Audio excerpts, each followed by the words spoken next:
வணக்கம்.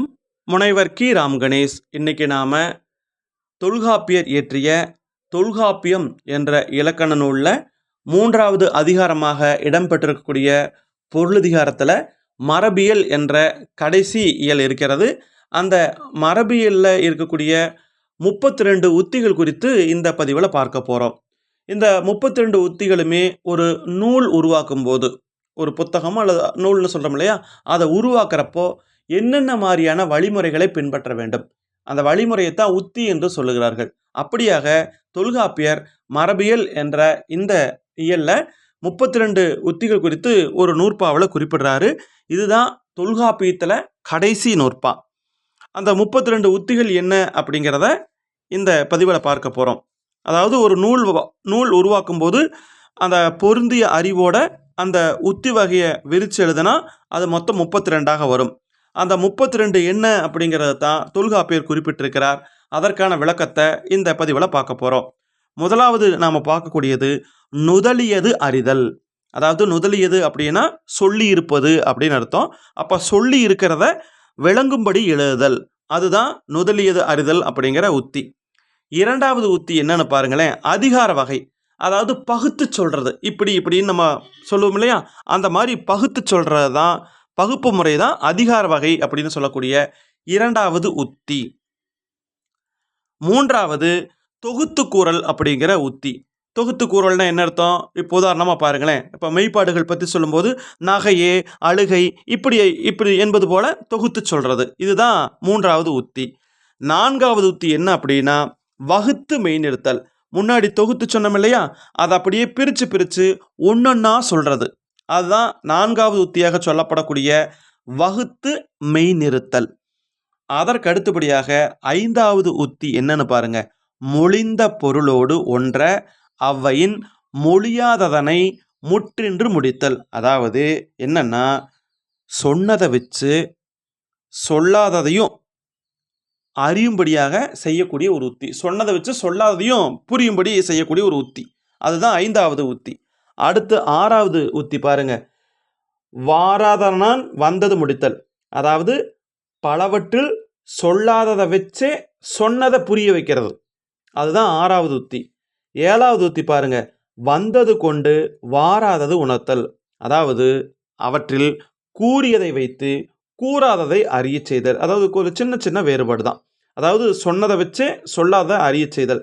அந்த முன்னாடி செய்த அந்த 5வது உத்தியும் இந்த இப்போ நம்ம சொன்னக்கூடிய இந்த சொன்ன 7வது உத்தியும் ஒரே மாதிரி தான் இருக்கும், ஒரு சின்ன வேறுபாடு தான். அதற்கு அடுத்தபடியாக 8வது உத்தி முந்து மொழிந்ததன் தலை தடுமாற்று. அதாவது வரிசை மாறினா அதுக்கு காரணம் காட்டி சொல்றது 8வது உத்தி. அதற்கு அடுத்தபடியாக 9வது உத்தி என்னன்னு பாருங்க, ஒப்பக்கூறல். அதாவது ஒப்புமையாக இருக்குமில்ல, எல்லாம் ஒரே மாதிரி இருக்கும் இல்லையா, அதையெல்லாம் சேர்த்து சொல்கிற உத்தி தான் ஒப்பக்கூறல் அப்படின்னு சொல்லுவாங்க.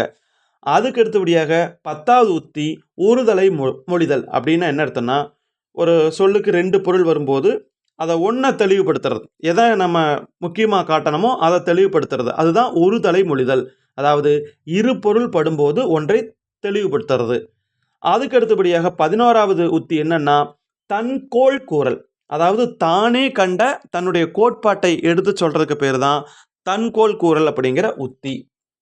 அதற்கு அடுத்தபடியாக 12வது உத்தி உடம்போடு புணர்த்தல். அப்படின்னா என்ன அர்த்தம்னா, சூத்திரத்திலேயே அதற்கான எடுத்துக்காட்டும் அமைய கூறுதல். அந்த படிக்கிறவங்களுக்கு தெளிவுபடுத்துறதுக்கு அந்த சூத்திரம் இருக்கும் இல்லையா, அதுக்கு பின்னாடியே ஒரு எடுத்துக்காட்டு சொல்றது. அதற்கு அடுத்தபடியாக 13வது உத்தி பிறல் உடம்பட்டது தான் உடம்படுதல். அதாவது பிற நூலாசிரியர்கள் ஏற்றுருப்பாங்கல்ல, அவங்க உடன்பட்டிருப்பாங்க இல்லையா, அதுக்கு தானும் உடன்படுதல், அதை தானும் ஏற்றுக்கொள்ளுதல், அதுதான் 13வது உத்தி. அதற்கு அடுத்தபடியாக 14வது உத்தி என்னன்னா இறந்தது காத்தல். அதாவது முன்பு சொன்னதை பின்னாடி உறுதி பண்ணுறது, அதுதான் 14வது உத்தி. அதற்கு அடுத்தபடியாக 15வது உத்தி எதிரது போற்றல். எதிரது போற்றல்னா என்ன எடுத்தோம்னா, பின்னாடி வர்றதுக்கு பாதுகாவலாக முன்னாடியே சொல்லி வச்சிடுறது, அந்த எதிர் என்ன வரப்போகுதுங்கிறத முன்னாடியே சொல்லி வைக்கிறது, அதுதான் எதிரது போற்றல் அப்படிங்கிற உத்தி. அதற்கு அடுத்தபடியாக 16வது உத்தி மொழிவாம் என்றல். அதாவது பின்னாடி விளக்குவோம் அப்படின்னு சொல்கிறது, அதுதான் மொழிவாம் என்றல் என்று சொல்லக்கூடிய 16வது உத்தி. அதுக்கு அடுத்தது 17வது உத்தி என்னன்னா கூறிற்று என்றல். அதாவது முன்னாடியே சொல்லிட்டோம், முன்னாடியே குறிப்பிட்டு விட்டோம் அப்படின்னு சொல்றது தான் கூறிற்று என்றல் என்று சொல்லக்கூடிய 17வது உத்தி. அதுக்கு அடுத்தபடியாக 18வது உத்தியோட பேரு தான் குறியிடுதல். அதாவது தானா புதுசா ஒரு குறியீடு, ஒரு சிம்பல் அதை படைச்சு சொல்றது, அதுதான் தான் குறியிடுதல். தான் புதிதாக ஒரு குறியீடு படைத்து கூறுதல். அதுக்கு அடுத்தது 19வது உத்தி ஒருதலை அண்மை. அதாவது ஒரு பக்கம் சாயலை அப்படி ஒரு பொதுவாக சொல்றது, ஒரு பக்கம் மட்டும் இல்லாமல் சரியான முறையில் பொதுவாக சொல்றதுக்கு பேர் தான் ஒருதலை அண்மைன்னு சொல்லக்கூடிய 19வது உத்தி. அதற்கு அடுத்தபடியாக 20வது உத்தி என்னன்னு பாருங்க, முடிந்தது காட்டல். அதாவது முன்னாடியே தொல்லாசிரியர்கள் கூறினர், முன்னாடியே இதுக்கு முன்னாடி வந்த பழமையான ஆசிரியர்கள் எல்லாம், பழைய ஆசிரியர்கள்லாம் சொல்லியிருக்கிறார்கள் என சொல்லுதல். அதுதான் முடிந்தது காட்டல் என்று சொல்லக்கூடிய 20வது உத்தி. அதற்கு அடுத்தபடியாக 21வது உத்தி ஆணை கூறல். அதாவது தானே ஒரு கருத்தை ஆணையிட்டு ஒரு கட்டளை போட்டு சொல்றது, ஒரு கட்டளை இடுவோம் இல்லையா, ஆர்டர் போடுவோம் இல்லையா, அப்படி சொல்றது ஆணை கூறல் என்று சொல்லக்கூடிய 21வது உத்தி. அதற்கு அடுத்தபடியாக 22வது உத்தி பல்பொருட்கு ஏற்பின் நல்லது கோடல். அதாவது பல பொருள் படக்கூடிய ஒன்றில் நல்லதை மட்டும் ஏற்றுக்கிட்டு சொல்றது, அதுதான் 22வது உத்தி. அதுக்கு அடுத்தபடியாக 23வது உத்தி என்னன்னு பாருங்க, தொகுத்த மொழியான் வகுத்தனர் கோடல். அதாவது எண்ணிக்கை கூறி அவங்க பிரிச்சுக்கிற மாதிரி சொல்றது, எண்ணிக்கை சொல்லிடுவாங்க முதல்ல, அதுக்கப்புறம் அதை அப்படியே வகுத்து பார்த்துக்கிறது, வகுத்து கொள்ளுமாறு கூறுதல்.